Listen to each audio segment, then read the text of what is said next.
নমস্কার। আমার এই ইউটিউব চ্যানেল মনের কথাতে তোমাদের সবাইকে স্বাগত।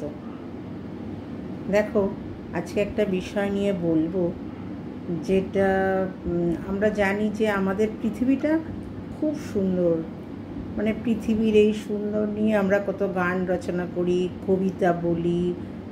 সত্যিই সুন্দর আমাদের পৃথিবী, প্রকৃতির অসীম দান।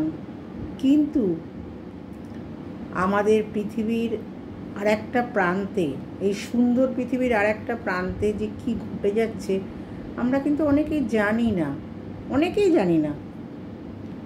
আর সেটা হচ্ছে, দেখো, আমাদের ইসরায়েল বলে একটা রাষ্ট্র আছে, তো ইসরায়েল রাফা বলে একটা অঞ্চলের উপর কীভাবে বোমাবর্ষণ করছে। মানে ভিডিওগুলো যদি তোমরা সার্চ করে দেখো ইউটিউবে, কারণ এখন চ্যানেলগুলো, টিভি চ্যানেলগুলো আর এই খবরটা দেখাচ্ছেই না, মানে এটাকে হাইলাইটই করছে না। এখন ওরা ভোট চচ্চড়ি হলো এতদিন, এখন ভোটের রেজাল্ট চচ্চড়ি, মন্ত্রিসভা গঠন, এই সব নিয়ে ব্যস্ত। আমাদের কান্ট্রিতে যেখানে অনেক ছেলে মেয়ে আমাদের এখন অপুষ্টিতে ভোগে, সেখানে একজন বিখ্যাত ধনী ব্যক্তি মানে সবচেয়ে ধনী ব্যক্তি, সে তার ছেলের বিয়ের সেকেন্ড প্রি ওয়েডিং, ব্যাপারটা ভাবো, সেকেন্ড প্রি ওয়েডিংয়ের জন্য বিদেশে জাহাজ ভাড়া করে কোটি কোটি টাকা খরচা করছে। অথচ আমাদের এই সুন্দর পৃথিবীতেই, মানে রাফা বলে একটা অঞ্চলে পরে কি মর্মান্তিক বোমাবর্ষণ হচ্ছে।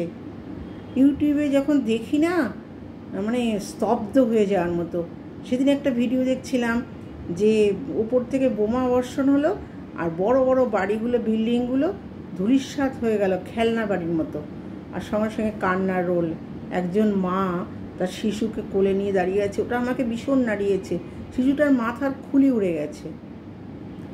যারা রেস্কিউ করছিল, যারা আর কি ওই ভলেন্টিয়ার, একজন মায়ের কাছ থেকে ওই শিশুটাকে নিচ্ছে আর কি, ওকে যথাস্থানে রেখে আসবে। তখন মা সেই বাচ্চাটাকে কিছুতেই দেবে না। আর একটা মর্মান্তিক দৃশ্য, একটা বাচ্চা মায়ের কোলে আছে, ডান হাত উড়ে গেছে। আর একটা 7-8 বছরের বাচ্চা দাঁড়িয়ে দাঁড়িয়ে কাঁদছে, সবার মানে উপরের দিকে ঈশ্বরকে বা আল্লাহকে উদ্দেশ্য করে বলছে, কারণ মা বাবা দুজনেই মারা গেছে। এই সব দৃশ্য যখন পৃথিবীর এক প্রান্তে ঘটে যাচ্ছে, তখন আমাদের কারোর মাথা ব্যথা নেই, আমরা কিছুই করতে পারি না ওদের জন্য। শুধু কি আমি এই কথাগুলো আমার মনের কথার মধ্যে দিয়ে আমি বলতে পারি, তোমরা যদি সবাই শেয়ার করো আমরা জানতে পারি, এবং বাচ্চাগুলোর জন্য, মানুষগুলোর জন্য একটু প্রার্থনা করতে পারি। আর রাষ্ট্রসংঘ, মানে আমাদের তো একটা সংস্থা আছে রাষ্ট্রসংঘ, সেও কিন্তু ঠুটো জগন্নাথ। কেন? এখানেও সেই ব্যাপার, যেগুলো শক্তিধর রাষ্ট্র সেগুলোর পরিচালনা করে ওকে, সে ঠুটো জগন্নাথ হয়ে বসে আছে। তো এইরকম একটা অবস্থায়, মানে আমাদের পৃথিবীর এক প্রান্তে যে কি ঘটে যাচ্ছে, কি মর্মান্তিক, মানে সহ্য করা যাচ্ছে না। আমি দেখি যখন না, আমি গা শিউরে ওঠে। আমি ভাবলাম আজকে কিছু বলবো না, আজকে আমি এই টপিকটা নিয়ে আমার মনের কথাতে বলবো। কিছু তো করতে পারবো না, আমাদের ক্ষমতা আমাদের নেই। যদি শেয়ার করি এই কথাগুলো, যদি কারোর কানে পৌঁছায়, কোনো শুভবুদ্ধি সম্পন্ন মানুষ যদি কোনো চ্যানেলের মাধ্যমে এগুলো আরও বেশি বেশি করে হাইলাইট করে, আন্তর্জাতিক স্তরে যদি সরকারের কানে পৌঁছায়, সরকার যদি এগুলোকে, ওই ইসরায়েলকে একটুখানি সতর্ক করে দেয়, তাহলেও তো কিছুটা কাজ হয়। সব দেশ যদি, সব কান্ট্রি যদি ইসরায়েলকে সতর্ক করে, শিশুগুলোর প্রাণ বাঁচে। দিনে কত শিশু মারা যাচ্ছে, আর ফুলের মতো দেখতে, ওদের তো দেখতে খুব সুন্দর, ফর্সা শিশুগুলো ফুলের মতো। সত্যি সেদিন দেখতে দেখতে না চোখে জল এসে গেছে, মানে মর্মান্তিক। তোমরা ইউটিউবে সার্চ করে দেখো। আর চ্যানেলগুলো যে কেন দেখায় না আমি জানি না, এমন একটা মর্মান্তিক খবর। আজকে আর কিছুই নিয়ে বলবো না ভেবেছি, এত কষ্ট লেগেছে, আমি ভেবেছি এইটা নিয়ে মনে কথাতে বলবো।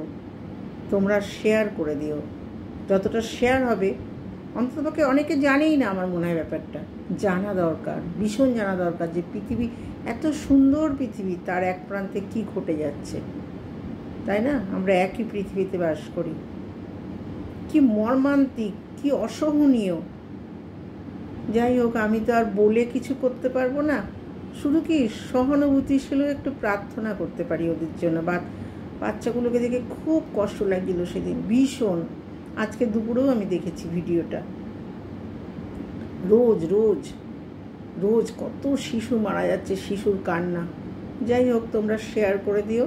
তোমরা ভালো থেকো, সুস্থ থেকো, সুন্দর থেকো। রাখছি, হ্যাঁ।